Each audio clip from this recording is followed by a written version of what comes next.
Bismillahirrahmanirrahim. Assalamualaikum warahmatullahi wabarakatuh. Alhamdulillah, wassalatu wassalamu ala rasulillah, ma ba'd. Puji syukur kehadiran Allah subhanahu wa ta'ala.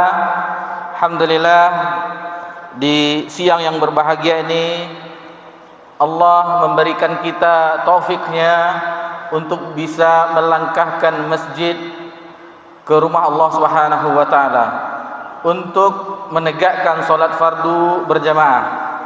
Dan alhamdulillah di kesempatan ini menjelang iqamah zuhur kita bersama-sama mempelajari hadis Nabi sallallahu alaihi wasallam dalam sebuah kitab yang disusun oleh Al-Hafiz Ibnu Hajar Al-Asqalani di bagian akhir di kitab Bulughul Maram, di kitab Al-Jami'. Kemudian salawat beriringan salam kepada Nabi kita tercinta Nabi Muhammad sallallahu alaihi wasallam. Dan kami ingatkan betapa bersyukurnya kita kepada Allah Subhanahu wa taala, negeri kita terkhususnya di daerah Pekanbaru kita merasakan keamanan. Kita saksikan di beberapa akhir ini bumi Syam, negeri para nabi, di tempatnya di Palestina, bagaimana keadaan mereka sekarang. Maka jangan kita pikir untuk mendoakan mereka, dan jangan sampai kita, jika ada donasi-donasi kemanusiaan, hendaklah kita ikut serta. Wa Nabi radhiyallahu anhu dari Abu Hurairah Abdurrahman bin Sakhar Ad-Dawsi, semoga Allah meridainya, dia berkata, qala Rasulullah sallallahu alaihi wasallam, telah bersabda Rasulullah sallallahu alaihi wasallam, ta'isa abdul dinar, celakalah bagi hamba atau budak dinar, yaitu mata uang di zaman dahulu yang terbuat dari emas, wad dirham, mata uang dari perak, wal qatifa, yaitu kain yang lembut, kain yang halus yang biasanya terbuat dari sutra, lulu atau bahan-bahan yang halus lainnya yang harganya wa illam yuqa lam yarda. Apabila dia diberi maka dia pun redha atau suka, dan apabila tidak diberi maka dia pun tidak redha. Akhrajahul Bukhari. Hadis ini diriwayatkan oleh Imam Bukhari di dalam kitab sahihnya. Kita mengambil pelajaran beberapa faedah yang bisa kita petik dari hadis ini, bahwasanya hadis ini mengingatkan kita atau memperingatkan kita akan celaan bagi orang-orang yang diperbudak oleh dunia.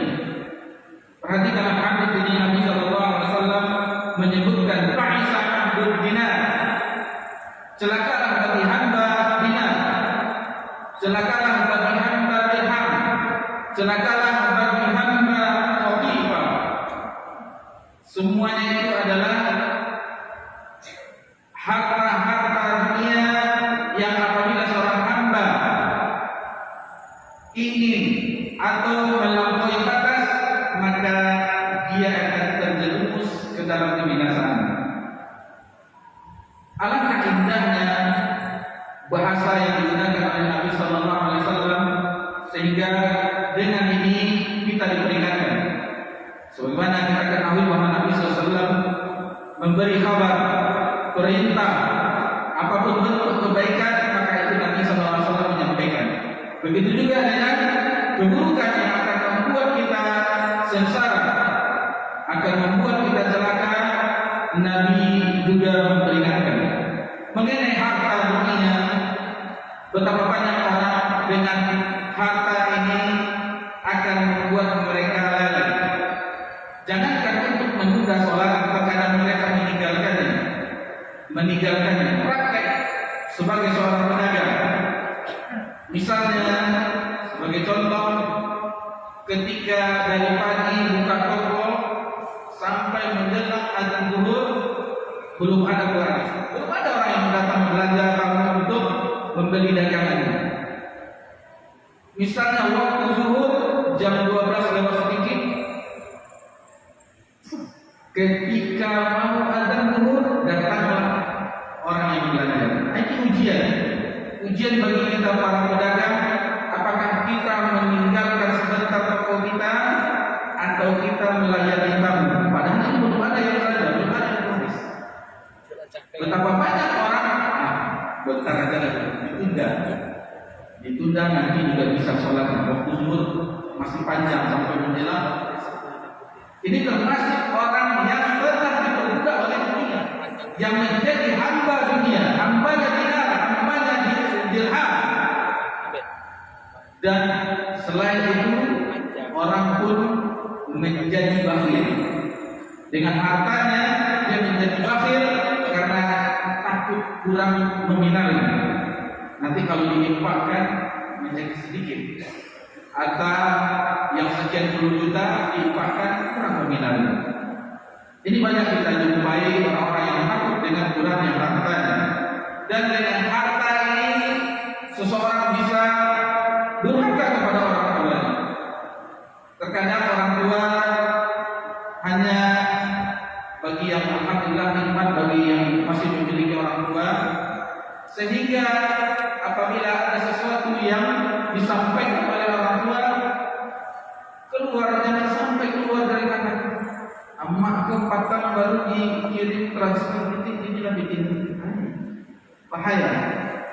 Padahal kalaulah kita berikan seluruh harta kita, itu belum apa-apanya dengan jasa kedua orang tua kita, tak terbalaskan. Belum dari nutrisi air susu yang membuat kita tumbuh sehat, belum lagi pendidikannya. Dan dengan harta juga membuat orang cekcok jangankan sesama kerabat, apalagi masalah warisan itu sering ribut dengan harta tersebut. Dan di kelompok-kelompok dan lembaga-lembaga organisasi perpecahan itu terjadi karena masalah harta. Ini sebagaimana disebutkan di kelanjutan hadis ini, wa in mu'tiya radiya. Apabila dia suka, dia redha. Orang yang tidak menyukai apabila pembagian, misalnya dalam satu kelompok organisasi tidak dapat jatah bagian, itu biasanya marah. Wa in lam yuqbal lam yarda. Sifat ini diingatkan oleh Allah Subhanahu wa taala sebagai sifat orang-orang munafik di zaman Nabi sallallahu alaihi wasallam. Dan ini walaupun diurutkan di zaman Nabi sallallahu alaihi wasallam, ini berlaku kepada umat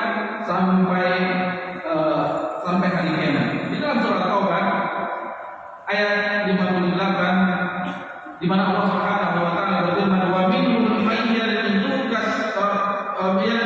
bis sadaqah. Ketika Nabi sallallahu alaihi wasallam membagikan harta zakat sedekah bagi yang tidak mendapatkan fa'yu'ta minha radu, bagi yang mendapatkan dia redha, dia menyukainya. Wa in lam yu'ta minha idahum yasmatun, dan jika tidak mendapatkan bagian maka dia marah. Inilah keadaan orang-orang munafik di zaman Nabi sallallahu alaihi wasallam. Ketika mendapatkan bagian dari pembagian harta, dia pun redha, suka, gembira. Dan apabila tidak mendapatkan maka dia akan marah, akan melakukan dan keluar dari lisannya perkataan-perkataan yang tidak layak untuk didengar. Bapak-bapak, ibu-ibu yang semoga diberkahi dan dirahmati oleh Allah Subhanahu wa taala. Allah Subhanahu wa taala banyak memperingatkan tentang hakikat kehidupan dunia. Banyak kita jumpai di dalam ayat dan hadis-hadis Nabi sallallahu alaihi wasallam, innamal hayatud dunya mata'ul ghurur, sesungguhnya kehidupan dunia ini, kesenangan dunia ini kesenangan yang menipu. Dan diingatkan juga wal akhiratu khairul laka minal ula, akhirat itu lebih baik daripada dunia. Dan hati-hati terhadap melampaui batas. Sekedar untuk menopang kehidupan kita sewajarnya, misalnya kita sebagai guru atau ustaz yang mengajarkan ilmu di TPA atau yang lembaga-lembaga yang lain, apabila kita mendapatkan gajian tiap bulan, dan itu bukan tujuan kita tujuan kita untuk mengajarkan generasi muda yang akan datang agar paham agama dan untuk sarana untuk mencukupi kebutuhan kita, itu tidak masalah. Itu tidak masalah. Yang masalah adalah yang melampaui batas.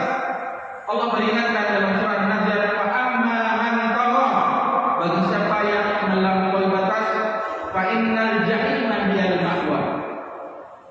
Dan bagi yang bisa menahan hawa nafsunya, wa amma man khafa maqama rabbih wa nafasa 'anil hawa fa innal jannata hiyal ma'wa. Dan di dalam surah At-Takatsur, al-haakumut takatsur hatta zurtumul maqabir. Di dalam hadis Nabi memperingatkan juga bagaimana hakikat kehidupan dunia yang tidak lebih mulia daripada seekor bangkai kambing. Ketika di suatu pasar di Madinah, Nabi menjumpai seekor bangkai kambing dan itu pun cacat.